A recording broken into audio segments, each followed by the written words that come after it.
appears to be some movement at last over the multi-billion shilling Anglo-leasing scandal.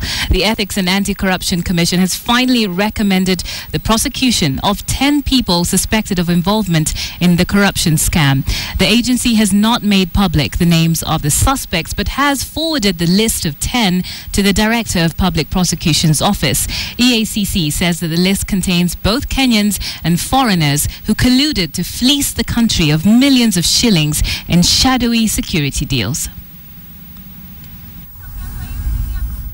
The anti-graft agency has listed 10 alleged architects of the multi-billion shillings Anglo-leasing scam to be prosecuted. The graft body wants the Office of the Director of Public Prosecutions to open criminal proceedings against the suspects.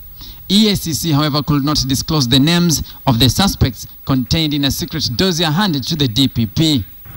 The Anglo-leasing files and EACC's recommendation were this morning forwarded to the Office of the DPP for prosecution or further action. The decade-long scandal has milked public coffers of billions of shillings. In May 2014, President Uhuru Kenyatta ordered Treasury to pay 1.4 billion shillings Anglo-leasing debt. EACC says the probe into the scandal was painstaking. Investigations into this complex scandal was delicate, and it has taken a few years. It has been time-consuming and exhausting.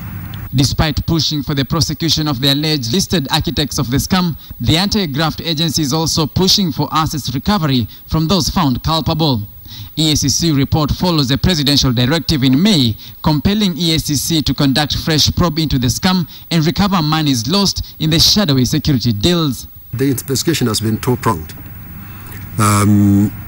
We want to follow asset recovery as we follow prosecution, so that people don't think that the worst that can happen to somebody is that the property gets offloaded from them.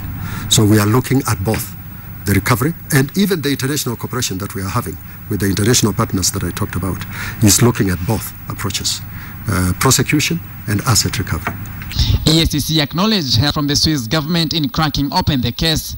Attorney General Professor Githu Muigai handed over Anglo-leasing dossiers this year to the Swiss ambassador to Kenya to aid in the investigations. They are Kenyans and perhaps some non-Kenyans, but they are people who are subject to the law in Kenya. To us, the law is an equalizer. We want to treat people equally.